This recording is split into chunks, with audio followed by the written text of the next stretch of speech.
Good evening. My name is Tony Bobulinski. I served as a lieutenant in the United States Navy with high security clearance. My father and grandfather both served for decades in our country's armed forces. Since leaving the Navy, I've been involved in various successful businesses, both in this country and abroad.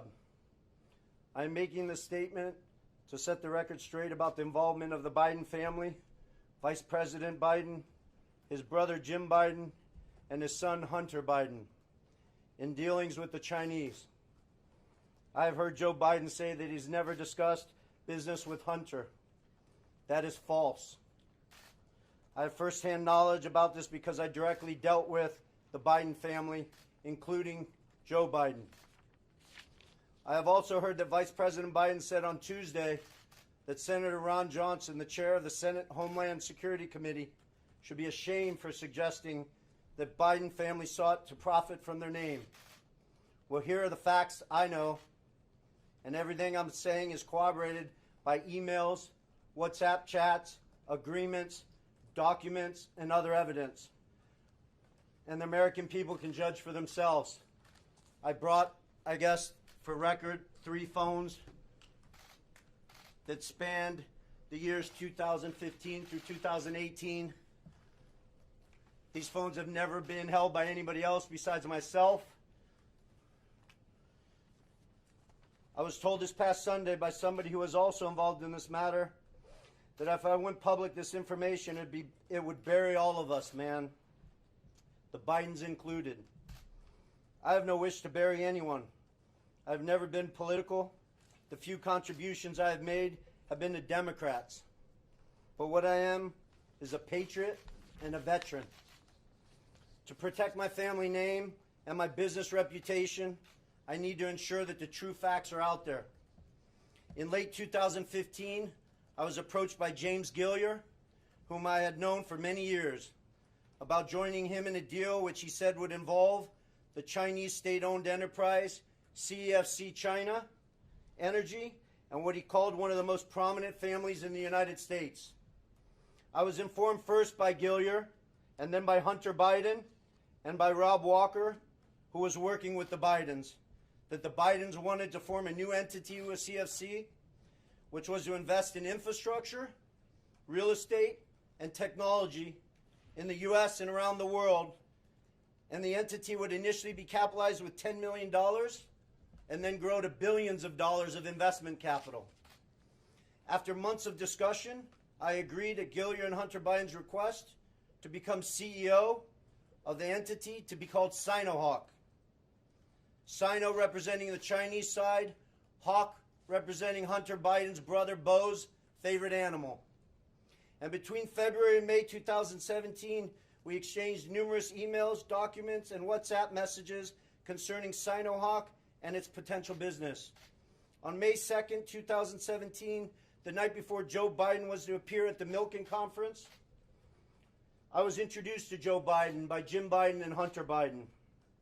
At my approximately hour-long meeting with Joe that night, we discussed the Biden's history, the Biden's family business plans with the Chinese, with which he was plainly familiar, at least at a high level. After that meeting, I had numerous communications with Hunter, Walker, Gilliar, and Jim Biden regarding the allocation of the equity ownership of Sinohawk. On May 13, 2017, I received an email concerning allocation of equity, which says 10% held by H for the big guy. In that email, there's no question that H stands for Hunter, big guy for his father, Joe Biden, and Jim for Jim Biden. In fact, Hunter often referred to his father as the big guy or my chairman. On numerous occasions, it was made clear to me that Joe Biden's involvement was not to be mentioned in writing, but only face-to-face. In fact, I was advised by Gilliar and Walker that Hunter and Jim Biden were paranoid about keeping Joe Biden's involvement secret. I also had a disagreement with Hunter about the funds CFC was contributing to Sinohawk. Hunter wanted $5 million of those funds to go to himself and his family, so he wanted the funds wired directly to an entity affiliated with him. I objected because that was contrary to our written agreements concerning Sinohawk. He said, referring to the chairman, his father, that CFC was really investing in the Biden family, that he held the Trump card, and that he was the one putting his family legacy on the line. He also said to me on May 17th, 2017, that CFC wanted to be my partner, to be partner with the Bidens. During these negotiations, I repeated to Hunter and others that Sinohawk could not be Hunter's personal piggy bank. And I demanded that proper corporate governance procedures be implemented for capital distributions. Hunter became very upset with me. CFC through July 2017 was assuring me the funds would be transferred to Sinohawk, but they were never sent to our company. Instead, I found out from Senator Johnson's September report that the $5 million was sent in August 2017 to entities affiliated with Hunter. Tomorrow, I will be meeting with the Senate committee members concerning this matter, and I will be providing to the FBI the devices which contain the evidence corroborating what I have said. So I will not be taking any questions at this time. Do you have any evidence that... You will be taking questions? I will not be taking questions at this Well, time. we're going to ask them anyway. Can you tell us a little bit more about this evidence that you're giving to the FBI? The evidence sits on these 3 phones. I don't want to go into anything any further.